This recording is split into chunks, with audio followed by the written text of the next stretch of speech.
Some histories arrive like thunder, others change the world so quietly that people only notice them centuries later. The story of the Kyzylbash in the Caucasus belongs to that second kind. They did not leave behind one single moment that explains everything. No one battle can hold it. No one crown can define it. And yet their presence moved through the region like a slow fire under winter earth, unseen at first, then impossible to ignore. In valleys and fortresses and courtrooms, in oaths and prayers and fear, they helped reshape the Caucasus in ways that lasted long after their horsemen were gone. To understand this, we have to see the Kyzylbash not just as fighters but as carriers of a new political order. They were the military backbone of the Safavid world, but they were also something more intimate and more dangerous. They brought a kind of loyalty that mixed power with belief. They served a dynasty, yes, but they also served an idea of sacred rule that gave them force beyond ordinary armies. When they entered the Caucasus, they were not simply crossing a border. They were bringing a new language of authority, one that could reward, punish, absorb, and remake the lands it touched. Before that transformation, the Caucasus was a place of delicate balance. It was a world of mountain lords and old Christian kingdoms, Muslim khanats and tribal alliances, cities tied to trade and villages tied to memory. Georgia was divided but proud. Armenian noble houses still carried the weight of older centuries. Shirvan had its own political rhythm. In the highlands, communities survived by knowing every pass and every winter silence. Rule here was never simple. A king might wear a crown and still bargain with local nobles. A fortress might belong to one lord in spring and answer to another by autumn. This was not weakness, it was the region's way of surviving between larger powers. The Caucasus lived by flexibility, by distance, by the art of not being fully claimed. That is exactly what the Kyzylbash began to change. Their first mechanism was military integration. Wherever Safavid influence advanced through Kyzylbash commanders, local politics were no longer left to drift in the old way. Garrisons appeared, offices were reassigned, land and titles became tied more closely to service. The old local order was not always destroyed at once, but it was forced into a new frame. Some rulers submitted and kept part of their standing. Others resisted and paid dearly. Others tried the oldest strategy of the Caucasus, to bend without breaking. But the room for independent maneuver grew smaller.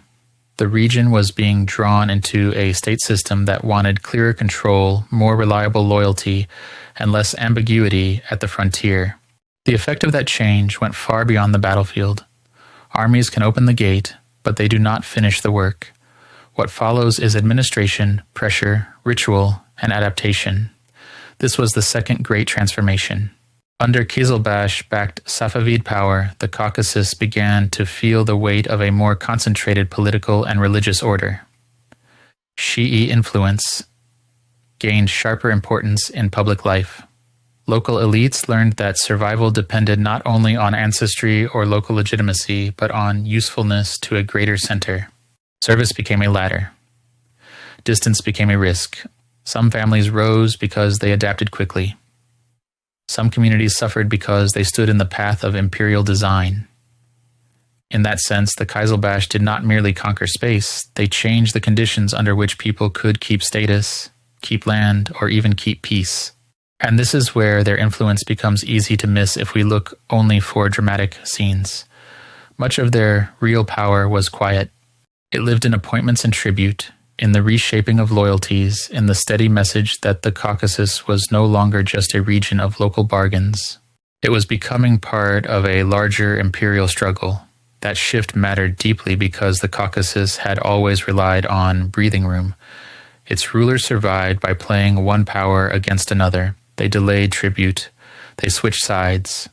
They used mountains as shields and time as a weapon. But once the Kyzylbash helped bind the region more tightly to Safavid structures, that breathing room narrowed. Neutrality became harder. Every alliance carried more weight. Every refusal carried more danger. The third consequence was the most enduring one. By helping organize the Caucasus more tightly within Safavid power, the Kyzylbash also made it more central to the ambitions of rival empires. The Ottomans now faced not a loose edge of shifting loyalties, but a more structured zone worth contesting with even greater intensity. Later, Russian expansion would move toward a region already shaped by stronger habits of state control, military hierarchy, and political classification. This is the irony at the heart of the story. The Kyzylbash did not intend to prepare the Caucasus for future empires. They intended to secure it for their own world. But history is rarely so obedient. Once a frontier is organized, named, governed, and fought over with enough discipline, it becomes more visible to every power that follows. Order can protect a land, but it can also expose it. That is why the Kyzylbash changed the Caucasus so deeply. They altered the mechanism of rule, then they altered the social texture of survival, then they altered the strategic meaning of the region itself. First came the soldier, then came the governor, then came the longer shadow of empire. The change was not always spectacular, and perhaps that is why it is so often underestimated. People remember explosions. They remember the fall of capitals. They remember great kings dying in bright armor. But history is just as often redirected by slower forces, by men who redraw the habits of power, one province at a time. If you stood in the Caucasus during those years, you might not have said the world was being remade. You might have seen only another garrison, another oath, another anxious noble family sending envoys to a distant court. You might have heard new prayers in one place and old fears in another.